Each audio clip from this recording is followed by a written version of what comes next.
Hello, ako po si Angelica Megerlan at ang aking tatalakayang kabanata ay Kabanata 25 hanggang 26. Ang paksa ng parehong kabanata ay tungkol sa pamahalaan at isyong panlipunan. Kabanata 25, Tawanan at Iyakan. Ang simpleng piging ng mga mag-aaral ang magiging mitsa upang sila ay usigi ng pamahalaan. Ayaw ng mga praile at ng pamahalaan na matuto ng wikang Kastila ang mga Indio. Wala daw karapatan ng mga ito na gamitin ang kanilang wika. Dahil dito ay tiyak na ang magiging kapasyahan ni Don Custodio. Papanig siya sa kagustuhan ng mga kinauukulan. Kagaya ng kanilang napagkasunduan, ang 14 ay nagtipon sa isang pansiteria upang ipagdiwang ang kahihinatnan ng pasya. Tanging si Basilio at si Juanito ang hindi nakarating sa nasabing pagtitipon. Masayang nagbibiroan ang mga mag-aaral at maingay na tinutuligsa ang mga praile. Iniugnay pa ang mga ito sa bawat pagkain na kanilang pinili.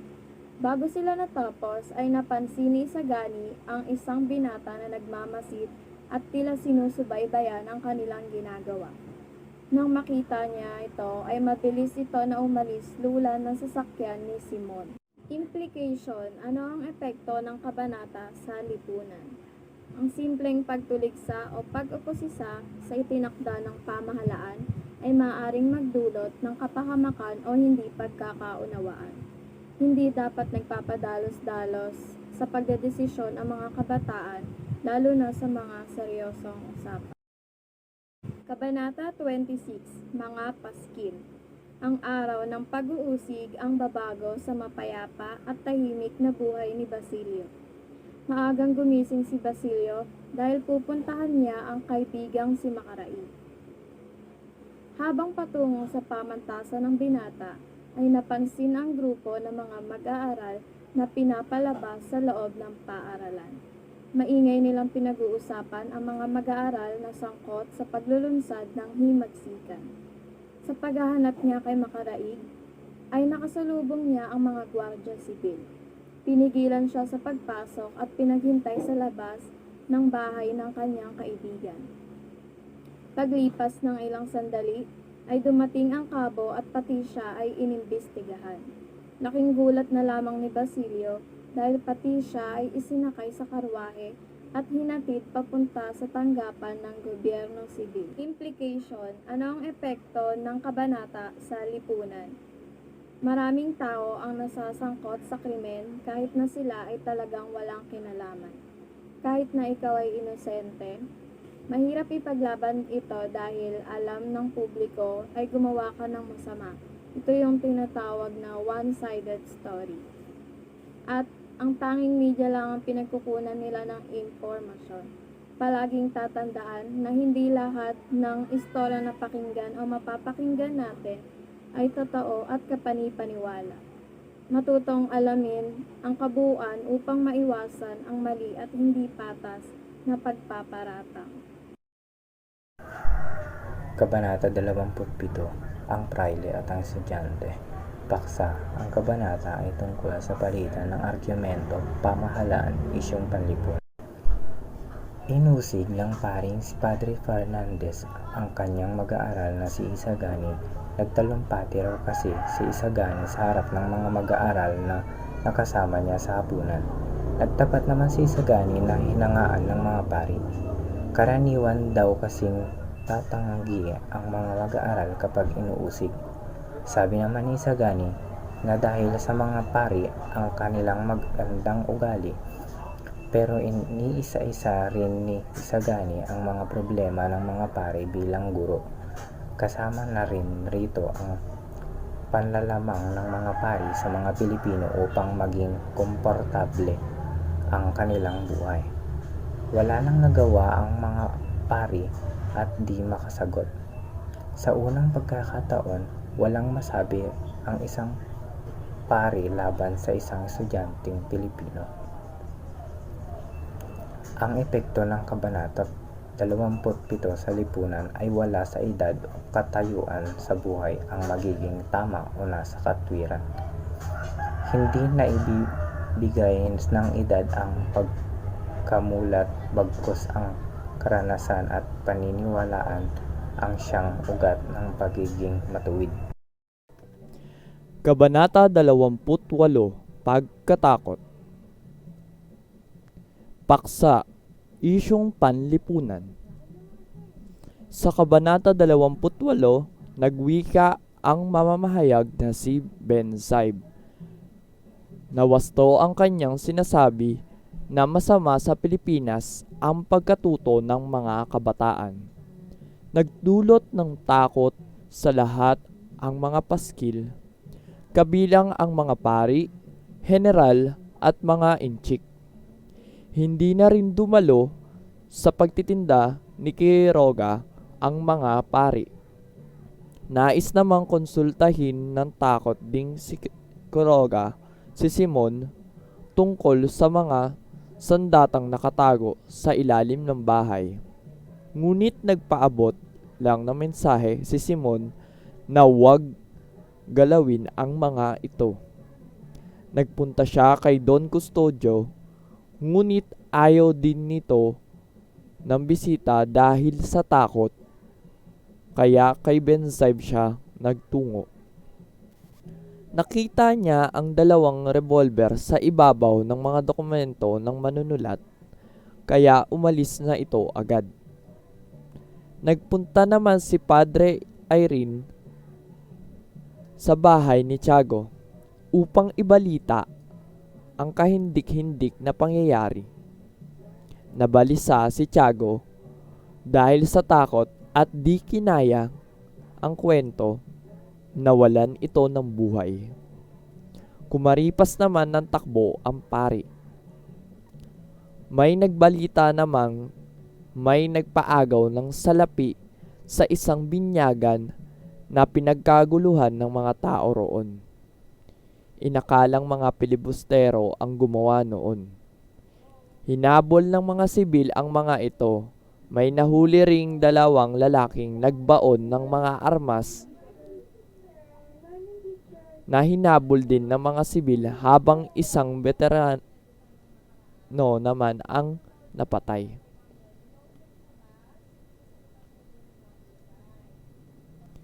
Ang implikasyon nito sa ating lipunan, kahit na ikaw ang pinakamatapang ay mayroon ka pa ding kinakatakutan.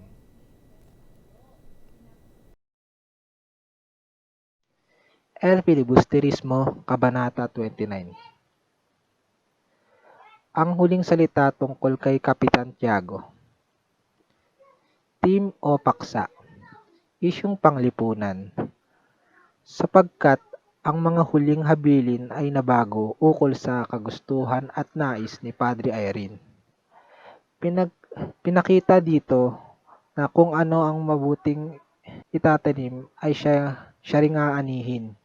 Dahil naging mabuting tao si Tiago, naging maganda rin ang pag-alala ng mga tao sa kanya hanggang sa huling sandali. Ito ay nakasaklaw sa temang panglipunan dahil kinakarap nito ang pagkakaroon ng mabuting asal para sa iba o kaya naman sa pagkakaroon ng paghahalaga sa ibang tao. Sapagkat ito ay pasusuklian din pagdating ng panahon.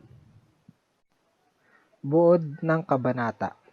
Abalang marami sa gaganaping marangyang libing ni Kapitan Tiago. Napunta ang naiwan niyang kayamanan sa Santa Clara, sa Papa at sa mga pari.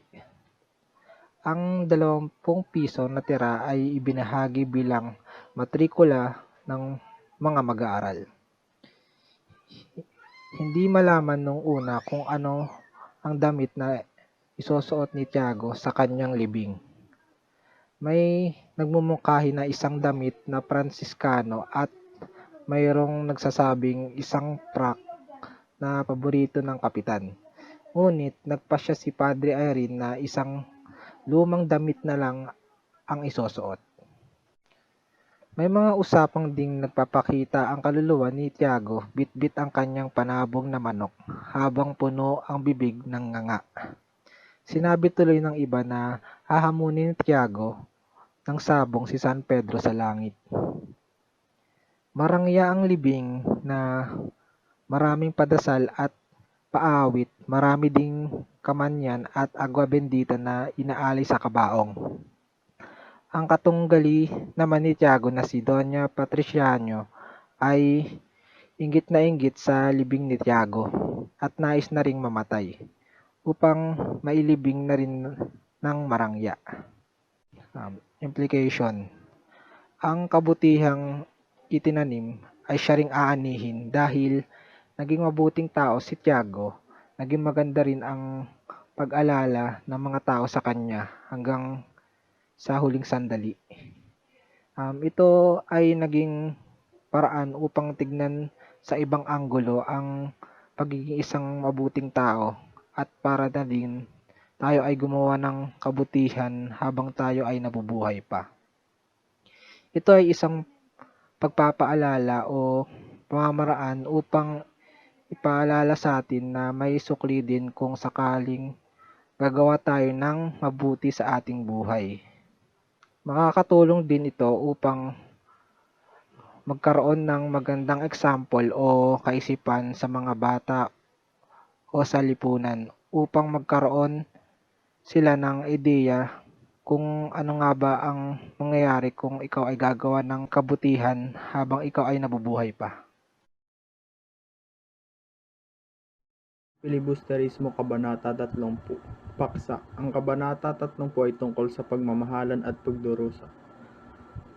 Kabanata 30. Malaking usapan sa San Diego ang pagpanaw ni Kapitan Tiago at pagkahuli kay Basilio. Labis namang nalungkot si Huli dahil sa pangyayari sa kasintahan. Sa pagnanais na makalaya si Basilio, ay naisip niyang lumapit kay Padre Camora.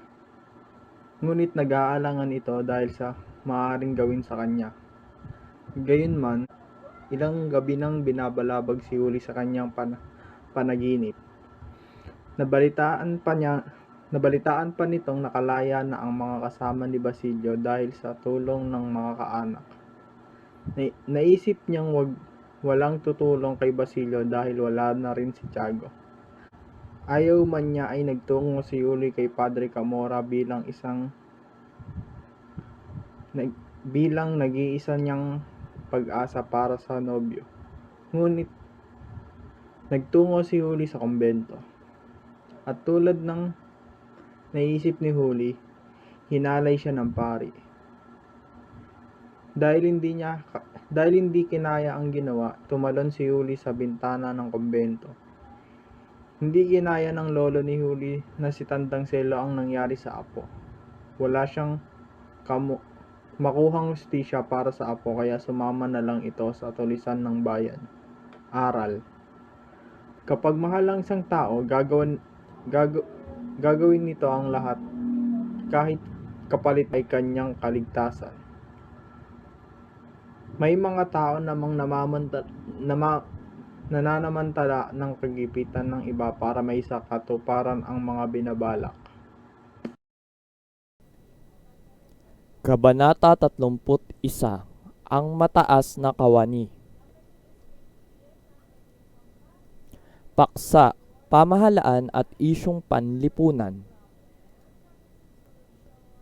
Sa Kabanata 31, sa tulong ng mamamahayag na si Ben Zaib, hindi lumabas sa pahayagan ang pagkamatay ni Julie. Tanging lumabas sa mga sirkulasyon ay ang kabutihan ng general na gawa-gawa lamang nila. Nakalaya na sa piitan sina Isagani at Makaraig. Si Basilio na lamang ang nasa loob ng bilangguan.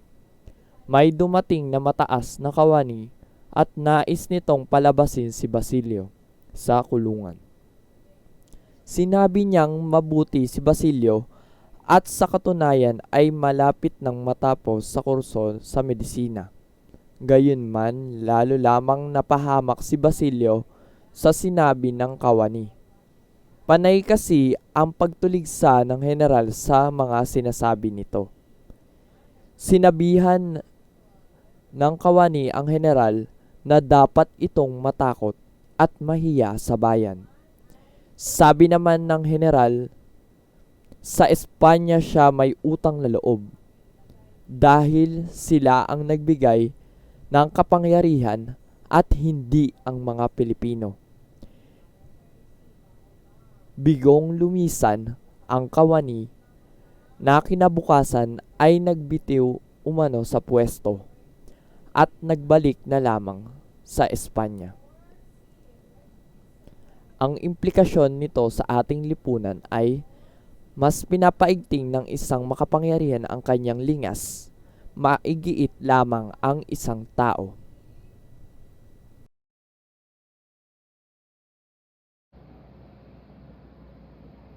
Ako nga pala si Lorraine Carla M. Nueda, ang magre-report sa Kabanata 32-33. Kabanata 32, ang bunga ng mga paski. Paksa. Ang kabanata ay tungkol sa pag-aaral, pag-ibig at isyong panlipunan. Buod. Nagbago ang mukha ng edukasyon sa San Diego dahil sa nangyaring pagpapaskil. Wala na halos mga magulang ang nagpapaaral ng mga anak. Habang bihira naman ang nakakapasa sa mga pagsusulit. Kabilang sa mga hindi nakapasa sina Makaraig, Juanito Pelaez, Pecson at Tadeo. Natuwa pa si Tadeo na di nakapasa at sinunog pa ang mga libro nito. Nagmamadali naman nagpunta ng Europa si Makaraig, habang si Juanito naman ay kasama ng ama nito sa negosyo. Pilanad naman makapasa sina Isagani at Sandoval habang wala pang pagsusulit si Basilio dahil nasa piitan pa ito.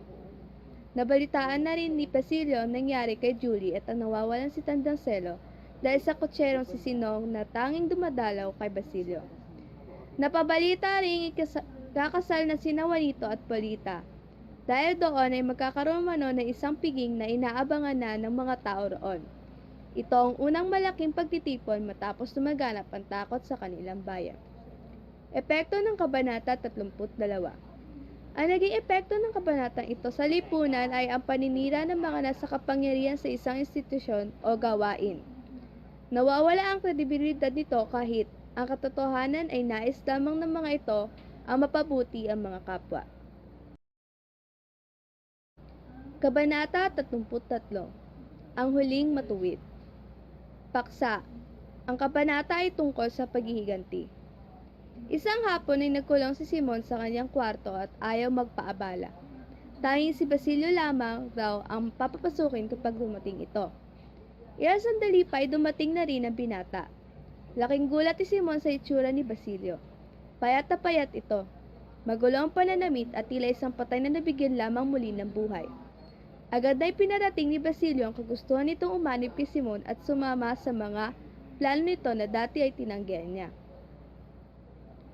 Naisip daw kasi niya na hindi pa niya naigaganti ang kanyang magulang at kapatid na yumao. Natuwa naman si Simon at nagpunta sila sa laboratorio at doon ay pinakita ang isang pampasabog. Sabi ni Simon ay gagamitin daw ito sa kapistahan. Tila isang ilawan o lampara ang anyo ng pampasabog na gagamitin nila. Nagbilin si Simon na magkita sila ni Basilio sa tapat ng parokya ng San Sebastian para sa huling pagpaplano. Epekto ng Kabanata 33. Ang naging epekto ng kabanatang ito sa lipunan ay kahit na nag-iisip na matuwid ang isang tao, may mga pagkakataong kakapit din siya sa patalim dahil nabubulagan ng mga suliranin at pinagdaraanan sa buhay. Kabanata 34, ang kasal ni Paulita. Paksa, ang Kabanata 34 ay tungkol sa himagsikan. Kabanata 34, ang kasal ni Paulita. Buod. Nasa lansangan si Basilio at tumungo sa kaibigang si Isagani upang makituloy. Ngunit wala ang kaibigan sa bahay nito at hindi daw umuwi maghapon. Naisip ni Basilio ang magaganap na pagsabog sa ikawalo ng gabi at kaunting sandali lamang ay sasabog na ang lampara. Nakita niya bumaba si Paulito at Juanito sa sasakyan bilang bagong kasal. Nabag siya para sa kaibigang si Isagani. Inisip niyang ayain ito sa imagsikan ngunit naisip niyang hindi ito papayag dahil wala pa namang masakit na naranasan sa buhay. Naisip din ni Basilio ang ina at kapatid. Kaya hindi na rin siya makapaghintay sa mangyaring pagsabog. Dumating rin si Simon sa bahay ni Kapitan Tiago kung saan gaganapin ang piging. At dala nito ang lamparang mayroong pampasabog. Nang balik Sa alaala ni Basilio ang panahong nasa tahanan siya ni Tiago. Nakita niya kung gaano karangya ang buhay at kagamitan sa tahanan ni Kapitan Tiago. Implikasyon: gaano man tayo kahirap, kayaman at makapangyarihan man o hindi dapat ay pantay-pantay tayong lahat.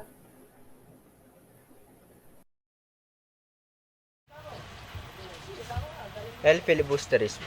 Kabanata 35, ang pigi. Kabanata 36, mga kapighatian ni Ben Said. Paksa. Ang Kabanata 35 ay tungkol sa paghiganti at ang Kabanata 36 naman ay tungkol sa isyong panlipong. Kabanata 35, ang pigi. Nagumpisa nang dumating ang mga bisita sa pigi. Naroon na ang bagong kasal kasama si Doña Victorina. Nasa loob na rin ng bulwagan si Padre Salvi, pero ang general ay hindi pa dumarating. Nakita na rin ni Basilio si Simon dala ang ilawan ng pampasabog. Noong mga oras na iyon, nagiba ang pananaw ni Basilio at nais na maligtas ang mga tao sa loob sa nakatakdang pagpasabog mula sa lampara. Ngunit, hindi siya pinapasok dahil sa madungis ng anyo. Sa di kalayuan ay nakita niya ang kaibigang si Isagani. Dali-daling umalis ang binata mula sa usapan dahil naisip ni si Paulita. Habang nasa itaas naman, nakita nila ang isang papel na may nakasulat na Manitasel Pahares Juan Crisostomo Ibarra. Sabi ng ilan ay biro lamang iyon, ngunit nangangamba ng ilan sa nagaganti si Ibarra. Sinabi ni Don Custodio na baka lasunin sila ni Ibarra kaya binitiwan nila ang mga kasangkapan sa pagkain. Nawalan naman ng ilaw ang lampara. Itataas na sana ang mitsa ng ilawan nang pumasok naman si Isagani at kinuha ang ilawan at itinapon sa ilog mula sa azotea. Kabanata 36, mga kapighatian ni Ben Said. Agad na umuwi si Ben Said mula sa bahay ni Kapitan Tiago at hindi makatulog. Dito ay nakaisip na naman siyang gumawa ng balita na bayani raw ang kapitan. Ang mga prailing sina Salvi at Irene at si Don Custodio. Gayunman, ibinalik ng patnugot ng kanilang dyaryo ang sulat ni Ben dahil ipinagbawal daw ng general ang pag-aalala sa anumang nangyari noong gabing iyon. Nabalitaan naman ni Ben ang pagsulob sa ilog Pasig. Ninais na naman niyang gumawa ng balita ukol doon. Ngunit tatagpuan niya ang sugatang si Padre Camora na nakawan daw ng mga naghimagsik. Gustong dagdagan ni Ben ang bilang ng mga lumusog. May nahuli sa mga tulisang naghimagsik. Umamin itong kasama sila sa pagangkat ng isang alias Matanglawi. Hudyat daw ng pagsabok nila ang pagputok na nangyari. Di naniniwala ang mga nag-aklas na si Simon ang pinuno nila. Ngunit nawawala na si Simon at wala na rin ang mga armas doon. Implikations. Kabanata 35. Namamayani pa rin sa ilan ang kabutihang loob kahit na mayroong pagnanasang gumanti sa kapwa. Bandang huli, ang paghihiganti ay hindi luna sa sugat ng kahapon. Implikasyon sa Kabanata 36. May mga kwento at bali-balitang ginagawa at pinalala lamang katulad na nangyayari ngayon. May mga taong napapahamak at naniniwala, kaya kailangan ay maging mapagpatsya.